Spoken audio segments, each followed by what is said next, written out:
Assalamualaikum warahmatullahi wabarakatuh. Di sini saya akan mempresentasikan tugas akhir uji kualitas perangkat lunak. Sebelumnya, perkenalkan nama saya Muhammad Hafiz Maulana dengan NIM 123210194 dari UKPL IFD. Yang pertama, apa itu pengujian perangkat lunak? Pengujian perangkat lunak adalah proses sistematis untuk mengevaluasi kualitas dari sebuah sistem perangkat lunak. Tujuannya adalah untuk menemukan kesalahan, cacat, atau bug dalam aplikasi dan memastikan bahwa perangkat lunak berfungsi sesuai dengan kebutuhan pengguna dan spesifikasi teknis. Lalu deskripsi sistem yang akan diuji. Jadi sistem yang akan diuji itu adalah sebuah sistem web notes berbasis aplikasi web yang fungsinya itu untuk membuat catatan atau aplikasi atau notes secara online yang memungkinkan pengguna untuk melakukan pendaftaran, login, logout, serta melakukan operasi CRUD pada catatan. Lalu untuk arsitekturnya dirancang dengan menggunakan pendekatan client server dengan front end sebagai client side-nya dan back end sebagai server side-nya. Lalu untuk penyimpanan menggunakan database-nya MySQL. Untuk rumusan masalahnya ada empat. Yang pertama yaitu bagaimana menguji fungsi internal aplikasi web notes agar sesuai dengan desain dan bebas dari kesalahan. Kemudian yang kedua, bagaimana menguji aplikasi web notes dari sisi input dan output untuk memastikan aplikasi berjalan sesuai harapan. Yang ketiga yaitu bagaimana melakukan pengujian keamanan terhadap aplikasi web notes untuk mendeteksi potensi kerentanan. Dan yang terakhir, bagaimana mengukur performa aplikasi web notes dalam menangani beban pengguna dan kecepatan respon sistem. Tujuannya yaitu yang pertama, tujuan melakukan pengujian web box testing yaitu untuk memastikan semua fungsi berjalan dengan baik sesuai logika dan desain. Lalu tujuan melakukan pengujian black box testing untuk mengevaluasi aplikasi dari sisi fungsionalitas tanpa melihat source code atau kode sumber. Lalu tujuan pengujian keamanan yaitu untuk mengidentifikasi dan mengatasi potensi kerentanan aplikasi. Dan tujuan pengujian performa testing yaitu untuk menilai kecepatan, stabilitas, dan efisiensi sumber daya aplikasi dalam berbagai kondisi penggunaan. Mungkin akan saya demokan dulu aplikasinya sebentar. Ya, jadi pertama ini adalah tampilan awal login page-nya. Lalu mungkin saya akan daftar dulu di sini sebagai user baru, sebagai user baru.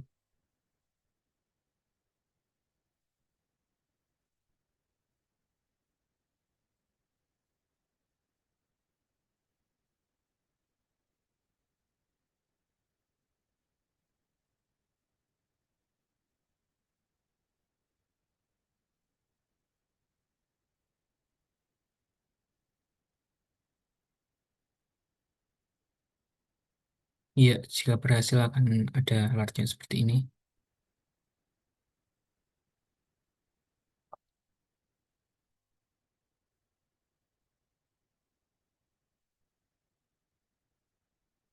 Iya, jika berhasil login, maka akan langsung diarahkan ke halaman home.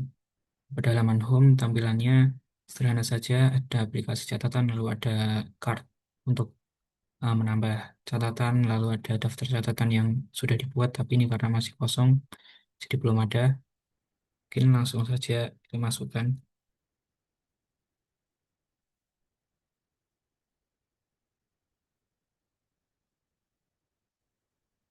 Misalnya kita tambah satu catatan. Jika berhasil, nanti akan langsung tampil di bawah seperti ini. Lalu fungsi editnya.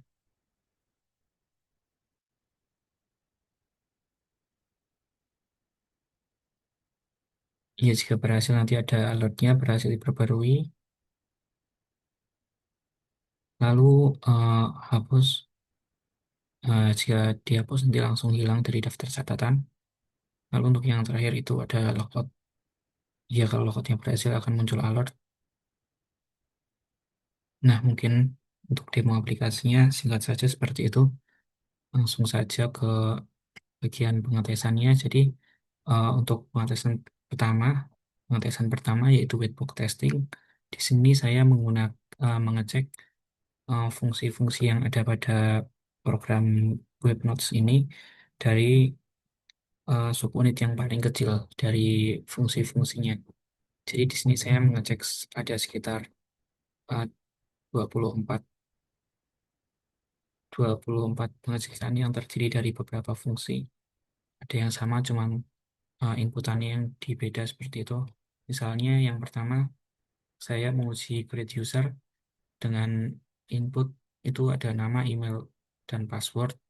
Lalu hasil yang saya harapkan itu berhasil. Dan logikanya itu cek input. Jika benar, emailnya dicek dulu apakah ada duplikasi. Kalau misalnya nggak ada, passwordnya di hash, lalu di-upload ke database.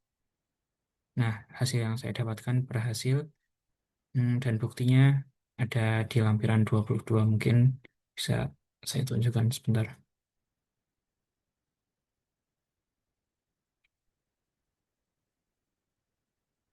Ya, ini adalah lampiran 22. Jadi di sini saya mengeceknya menggunakan Postman API dengan endpoint uh, u- users. Lalu saya memasukkan namanya ini, masukkan datanya, nama, email, password, dan uh, responnya itu berhasil. Jadi sesuai alias pas, berhasil. Lalu di sini saya juga mengecek read user dengan inputan yang berbeda, hanya email dan password. Lalu expected outputnya atau hasil yang diharapkan itu gagal, dan hasilnya ternyata gagal sesuai dengan prediksi.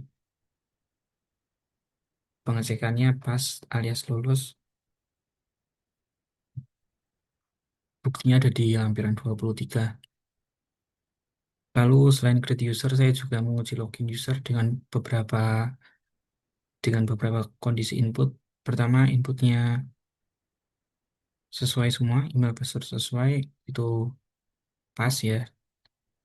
Jadi outputnya itu berupa JWT token. Jadi karena di sini saya menggunakan JWT token, dengan logika kalau dicek dulu misalnya email sama passwordnya itu valid atau benar, nanti akan otomatis mengenerate JWT token. Nah, JWT token ini digunakan untuk uh, menjalankan semua fungsi. Jadi kalau mau menjalankan semua fungsi itu dicek dulu apakah JWT token itu valid apa enggak. Jadi karena inputannya sesuai, lalu output yang diharapkan itu JWT tokennya terbentuk, dan uh, hasil yang didapat dari hasil pengujian juga JWT tokennya terbentuk, jadi pas alias lulus seperti itu. Nah, di login user saya menguji beberapa dengan data yang tidak sesuai itu gagal, lalu JWT tokennya tidak tergenerate seperti itu.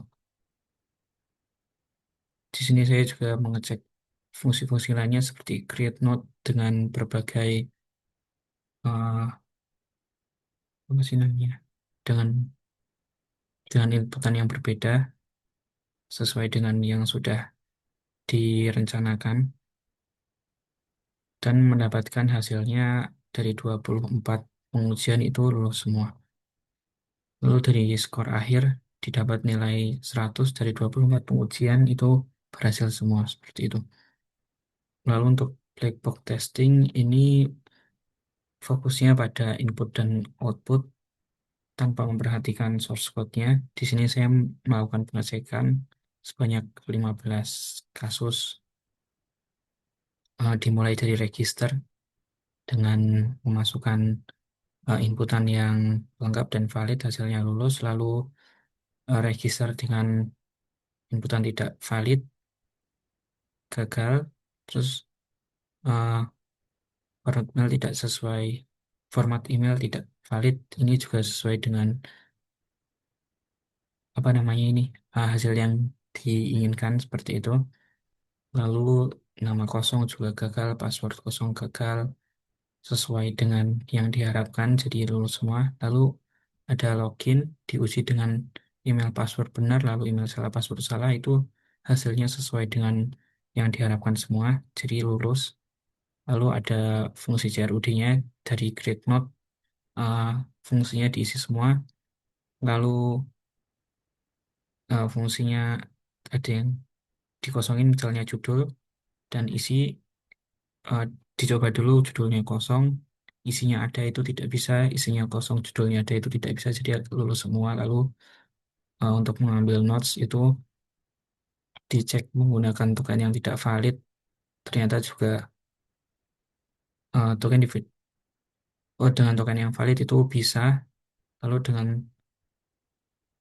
update note itu diisi dengan data yang valid bisa, dengan data yang tidak valid atau ID yang tidak ditemukan itu tidak bisa.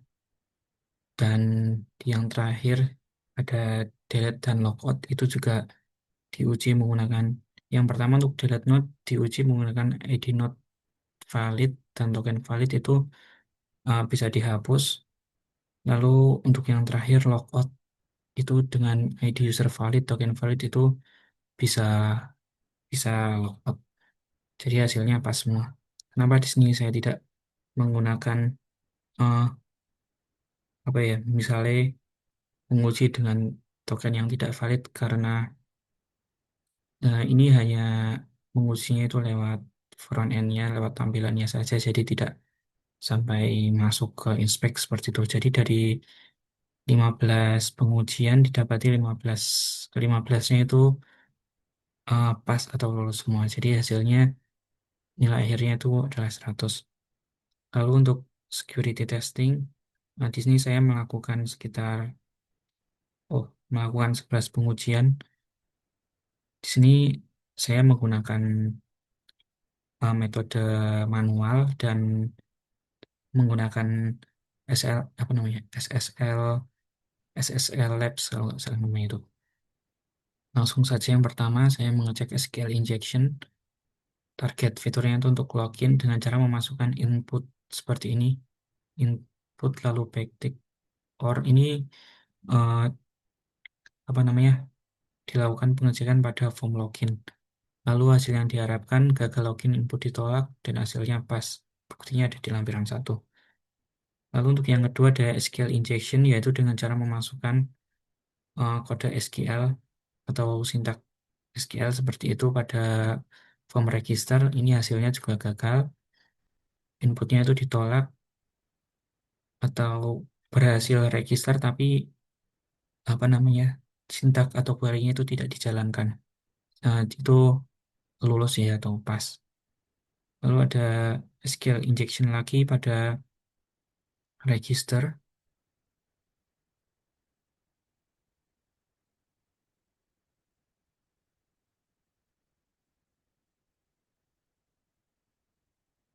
Oh maaf, ini sepertinya sama ya, nomor 2 sama nomor 3. Jadi ada 10 pengujian saja. Lalu yang keempat, di nomor 4 ada XSS. Yang diuji itu adalah fitur create node dengan cara menginputkan script JavaScript seperti ini.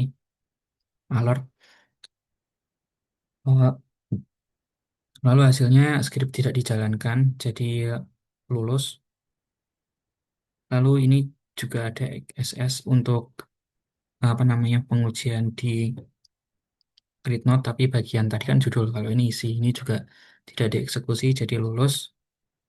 Lalu ada CSRF pada create delete node dengan cara mengirimkan permintaan post tanpa token valid, ini ditolak, jadinya sesuai dan lulus. Lalu ada token hijacking dan menguji CRUD node-nya menggunakan token user lain, itu aksesnya ditolak oleh JWT tokennya itu tidak valid seperti itu. Hasilnya juga lulus, pas. Lalu menguji menggunakan token yang sudah expired, itu juga hasilnya tidak valid, jadi lulus. Nah ini eh, kalau tadi saya menggunakan metode manual, yang ini saya menggunakan OpenSSL untuk mengecek sertifikat SSL, karena kebetulan kemarin websitenya itu sudah di hosting, tapi karena apa namanya billingnya habis, jadi sekarang sudah tidak bisa diakses lagi. Nah, ini kemarin adalah alamat saat sudah di hosting, dicek menggunakan OpenSSL itu sertifikatnya itu valid, hmm, dan sudah menggunakan HTTPS. Lalu untuk directory akses, akses menggunakan uh, akses endpoint API, coba mengakses endpoint sensitif tanpa token. Jadi kan seperti yang saya jelaskan tadi untuk setiap fungsi CRUD nodes-nya itu menggunakan validasi token. Kalau nggak ada token itu tidak bisa. Nah ini saya cek juga tidak bisa diakses. Jadi hasilnya juga valid atau lulus pas. Lalu yang terakhir ada HSTS atau HTTP Strict Transport Security. Ini juga tadi mengeceknya menggunakan OpenSSL itu. Dan menggunakan OpenSSL bisa, kalau nggak dilihat di terusnya itu bisa apakah sudah HTTPS atau belum. Karena kemarin sudah di hosting, eh, itu udah di hosting menggunakan GCP itu sudah HTTPS, HSTS atau HTTP Strict Transport Security. Udah secure lah seperti itu intinya. Jadi dari 11 pengujian, 11 atau 10 pengujian ini lulus semua dan didapati hasilnya 100. Lalu untuk yang terakhir ada performance setting. Ini saya mengujinya menggunakan salah satu websitenya Google, yaitu namanya Google Speed, Google Page Speed kalau nggak salah. Nah, hmm,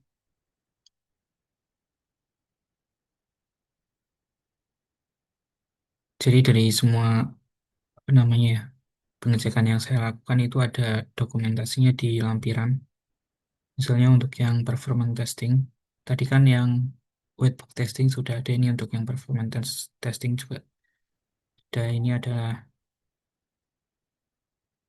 Nah ini adalah backspeed, Google Backspeed yang digunakan untuk mengecek performance dari web saya di lampiran nomor 48 yang isinya sudah saya masukkan ke dalam tabel yang tadi.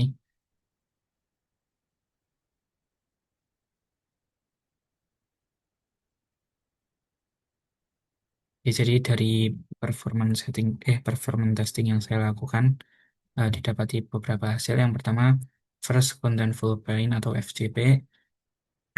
Atau FCP ini maksudnya konten pertama yang dimuat itu hasilnya 0,5 detik. Jadi konten pertama dimuat dalam waktu 0,5 detik. Indikatornya skornya masuk 5, lalu indikator penilaiannya tidak masalah. Kalau 5 itu tidak ada masalah, 4 sedikit lag, 3 sering lag, 2 sering crash, 1 tidak bisa menangani banyak pengguna. Itu untuk eh, penilaiannya seperti itu. Lalu untuk yang kedua, Largest Content Full Paint atau LCP, ini kayak konten yang paling besar itu dimuatnya dalam berapa lama. Nah, itu untuk konten yang paling besar dimuat dalam 0,5 detik. Ini juga indikator penilaiannya skornya 5, tidak ada masalah. Lalu untuk yang ketiga ada total blocking times. Ini apakah ada konten yang diblokir, itu tidak ada masalah, skornya 5. Lalu cumulative layout shift itu apakah saat dimuat ada layout atau objek-objek yang apa namanya lokasinya berpindah seperti itu. Tidak ada juga, tidak ada pergeseran layout, jadi nilainya 5. Lalu untuk speed indexnya itu 0,5 detik, kategorinya itu tidak ada masalah, skor 5. Lalu yang ini respon saat diakses banyak user diperkirakan stabil sampai dengan 3 instan auto scaling, tidak ada masalah saat instan penuh. Nah, jadi karena kemarin saya sudah di hosting menggunakan GCP dan spesifikasinya itu ada di sini. Jadi kemarin saya menggunakan 3 instan yang eh, satu instansnya itu maksimal maksimal kapasitasnya itu ada 80. Seperti itu. Eh, itu sudah saya tuliskan di sini untuk pengecekan kemampuan menangani beban pengguna. Mungkin lanjut dulu aja ya. Yang ketujuh ada respon aplikasi saat dijalankan ulang itu juga tidak ada masalah, tidak ada lag, mendapat skor 5. Lalu responsif terhadap input pengguna, input form, navigasi, cepat, validasi langsung itu juga tidak ada masalah, lulus dengan skor 5. Lalu kemampuan menangani beban seperti yang sudah tadi saya jelaskan, saya menggunakan maksimal 3 instan dengan satu instannya itu maksimal 80 konkuren untuk eh, 80 pengguna untuk satu instansinya. Jadi karena ada 3 itu tinggal dikalikan saja. Jadi totalnya bisa menangani beban sekitar 240 user dalam satu waktu itu. Nah, dari spesifikasi ini di di apa ya? Yang dari spesifikasi yang sudah dirancang ini kira-kira kalau misalnya 240 user itu login secara bersamaan atau menggunakan sistem secara bersamaan akan terjadi sedikit lag, tapi masih bisa digunakan saat beban penuh. Jadi karena sedikit lag mendapatkan skor 4. Lalu penggunaan resource CPU dan memori ini menggunakan satu CPU dengan 512 MB per instan yang efisien tidak terjadi overrun. Hasilnya juga mendapat skor 5, tidak ada masalah seperti itu. Jadi dari 10 pengujian ada satu yang mendapatkan nilai 4 dan didapati skor akhirnya itu adalah 96. Jadi dari hasil analisis yang sudah dilakukan, eh, white box testing itu mendapatkan nilai 100, black box itu juga 100, security itu juga 100, lalu performance-nya itu 96 dari 1, 2, 3, 4 dari apa namanya jumlah rata-ratanya dari keempat tes yang sudah dijalankan itu mendapatkan nilai akhir 99.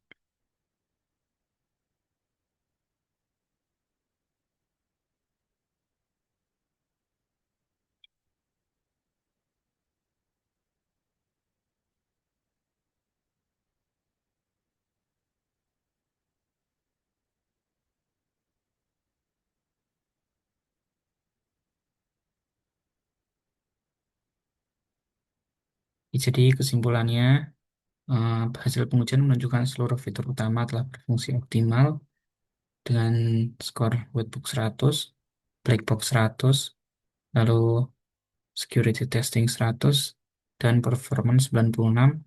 Hal ini menunjukkan bahwa sistem sangat responsif dan stabil. Mungkin eh, segini saja presentasi saya. Banyak kurangnya mohon maaf. Assalamualaikum warahmatullahi wabarakatuh.